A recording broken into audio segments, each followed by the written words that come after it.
एक सास डॉक्टर के पास गई और कहने लगी, डॉक्टर साहब कोई ऐसी दवा दे दें कि इस बार मेरी बहू के यहाँ बेटा ही हो। 2 बेटियां पहले हो चुकी हैं, अब तो बेटा ही होना चाहिए। डॉक्टर ने सुकून से जवाब दिया, मेडिकल साइंस में ऐसी कोई दवा मौजूद नहीं। सास फौरन बोली, अगर आपके पास नहीं तो किसी और डॉक्टर का ही बता दें। डॉक्टर ने नरमी से कहा, आपने शायद मेरी बात गौर से नहीं सुनी।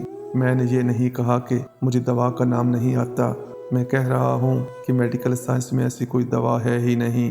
इसी दौरान लड़की का ससुर बोला, लेकिन फलां लेडी डॉक्टर तो कहती है कि।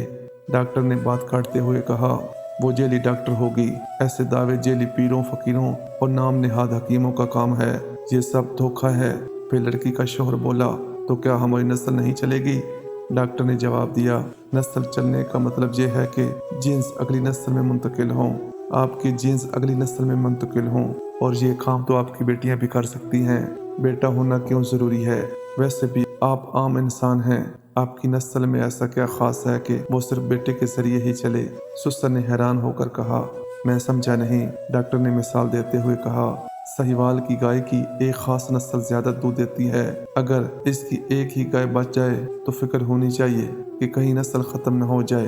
तोतों की एक खास किस्म की बोलती है, अगर इस नस्ल की एक ही तोती रह जाए अगर इस नस्ल की एक ही तोती रह जाए तो फिक्र होती है कि कहीं वो नायाब न हो जाए। लेकिन आप तो आम इंसान हैं, दुनिया में 6-7 अरब इंसान और भी हैं, आखिर आप में ऐसा क्या खास है? ये सुनकर ससुर बोला, डॉक्टर साहब कोई नाम लेने वाला भी तो होना चाहिए। डॉक्टर ने मुस्कुराकर पूछा, अच्छा ये बताएं आपके परदादा का क्या नाम था?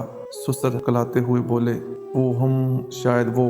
डॉक्टर ने कहा, देखिए आपको अपने परदादा का नाम भी याद नहीं, हालांकि इन्हें भी यही फिक्र रही होगी कि मेरा नाम कौन लेगा, और आज उनकी औलाद को इनका नाम भी मालूम नहीं। वैसे भी आपके मरने के बाद कोई आपका नाम ले या न ले, आपको क्या फर्क पड़ेगा?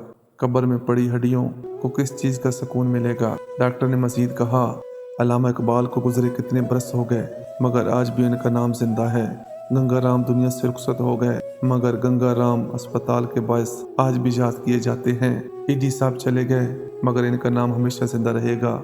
और सबसे बढ़कर रसूल अकरम सल्लल्लाहु अलैहि वसल्लम की मुबारक जिंदगी देखिए, अल्लाह ताला ने आप सल्लल्लाहु अलैहि वसल्लम को बेटे अता फरमाए, मगर इन्हें वापस बुला लिया और 3 बेटियों के जरिए पूरी दुनिया में आप सल्लल्लाहु अलैहि वसल्लम की नस्ल को फैला दिया।